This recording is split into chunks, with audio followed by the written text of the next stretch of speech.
What is logos? The Greek understanding of the structure of existence. In Greek thought, logos, it's not merely speech or logic. It is the principle that connects, gives meaning, and renders the world comprehensible. The vagueness of words breeds confusion, and confusion distances us from self-knowledge. When you don't understand the concepts you are using, you lose the thread of your own thought. And without clarity of logos, there can be no clarity of life. The word logos is one of the richest and most multi-layered in the Greek language. In every use, it might mean speech, an argument, or the reasoning behind something.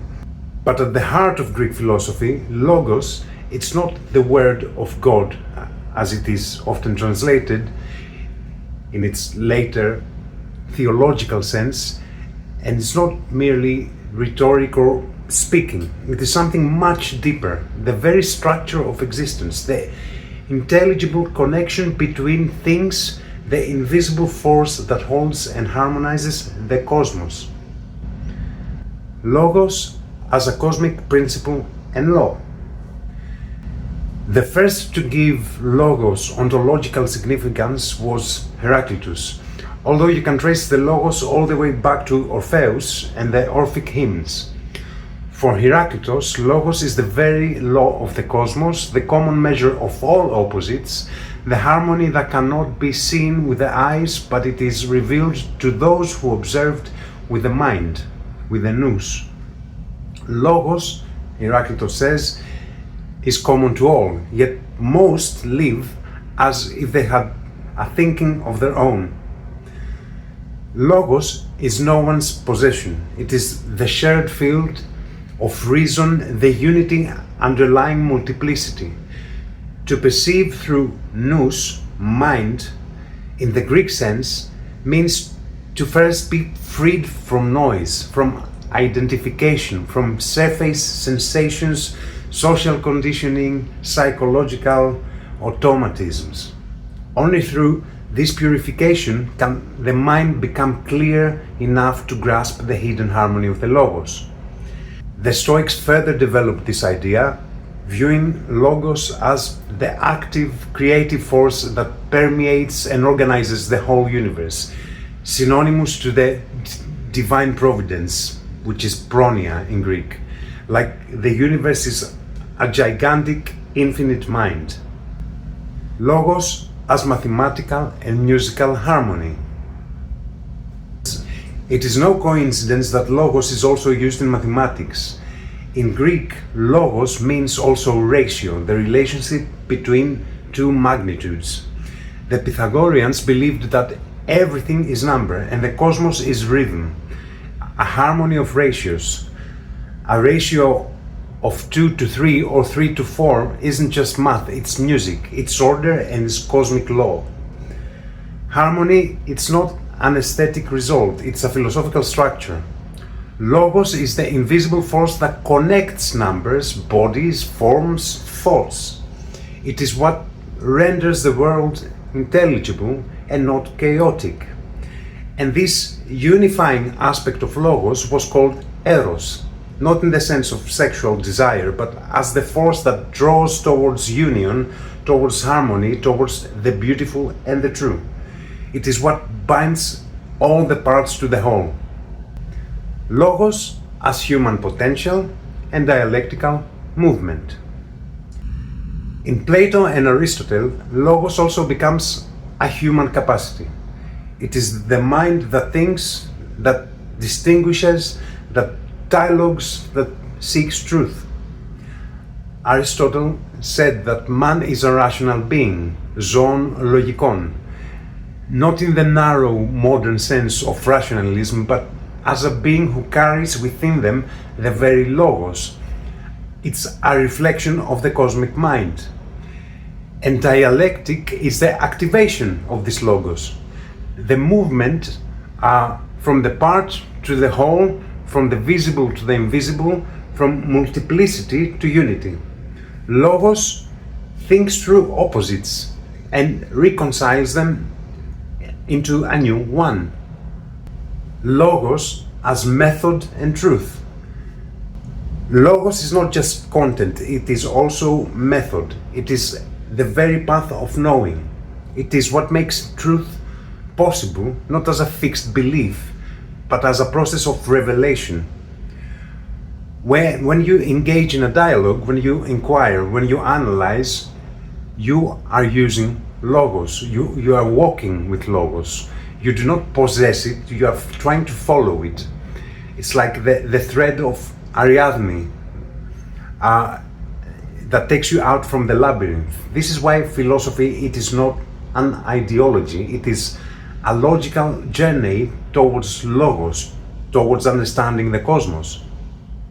In Greek thought, logos is the lawful structure of the cosmos, as said by Heraclitus and the Stoics. Ratio and relationship, the Pythagoreans, music and mathematics. The capacity of understanding, Plato and Aristotle. The method of truth, which is dialectics. And ultimately, the living connection between the human and the whole. It is not a person, it is not a belief, it is pure movement. It is the cosmic mind in action. And it's the only path that leads to true freedom. Not to freedom granted from outside, but one that arises from within, from knowing thyself. It's being able to have a dialogue with yourself.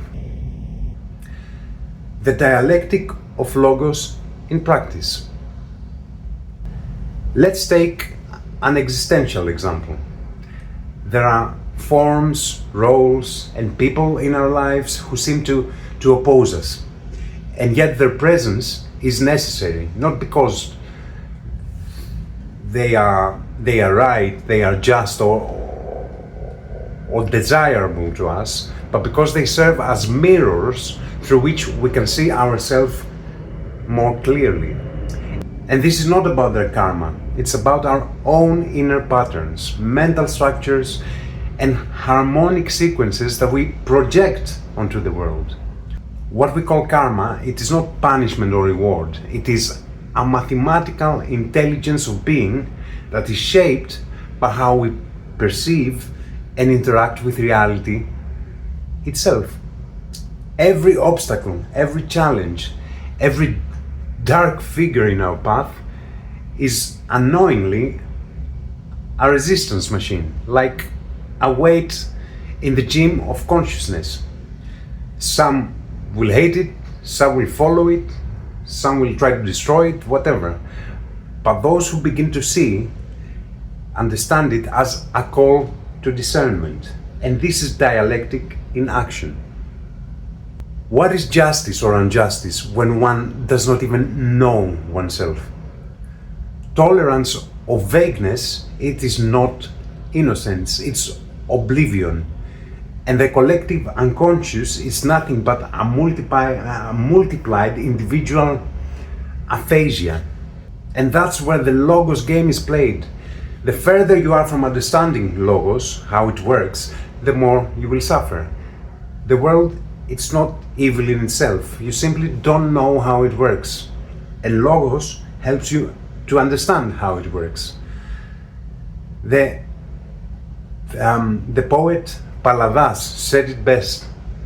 The whole world is a stage and a game. You either learn how to play the game or you carry your sorrows.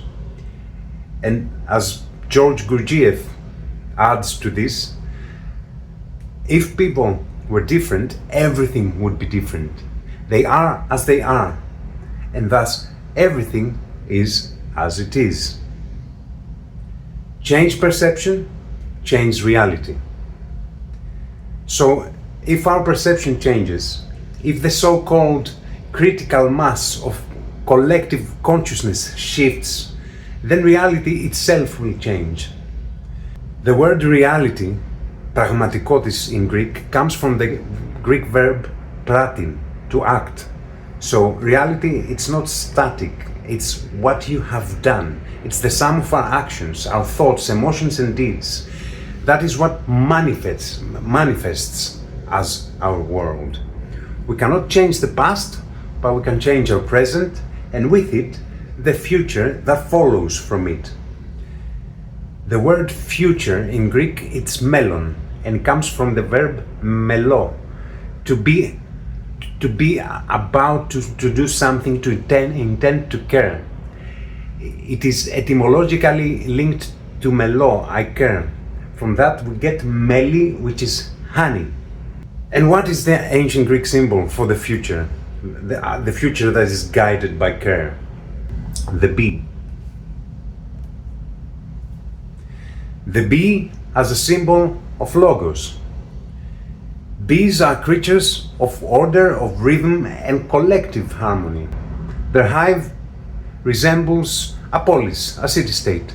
That's why bees have long symbolized a harmonized and conscious society in Greek philosophical tradition. They are both organized and perfectly attuned to their higher purpose. When a person cares, when they act consciously and intentionally, melo, the verb we were saying before, their future becomes not just better, but beautiful. And this doesn't happen by magic, it happens by their own creative force. It is creation. Bees in ancient Greek thought, creation and consciousness. In Pythagorean philosophy, the bee was a symbol of harmony and rational order.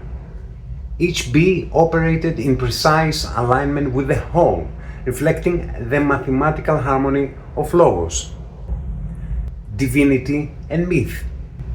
In mythology, bees were symbols of divine inspiration. The muses, goddesses of arts, science, music, were often depicted as bees or associated with them.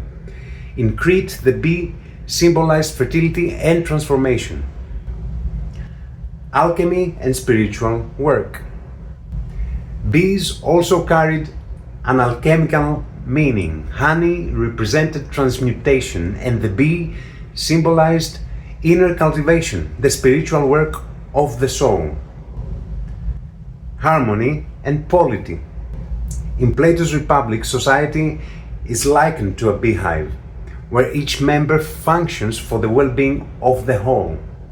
The bee embodied collectivity, balance, and shared purpose, key values in ancient political and philosophical thought. In the end, logos, it's not just a word, a principle, or a symbol. It is the silent rhythm within all things. It's the common thing that unites everything in this multiplicity that we call the universe. It's the harmony of the cosmos, in the movement of thought, in every movement you see within nature. To live with logos is to live with awareness, with measure and with care. It is to align the inner with the outer, the part with the whole. It is to understand that truth is not a destination, it is a path, and freedom, it is not given, it is something that is realized. We are not random cells in a chaotic world. We are a carrier of logos. And every conscious act we take, every thought, every word, every step we take is a choice to live in rhythm with the universe or to fall into dissonance and forgetfulness. Thank you very much. Bye bye.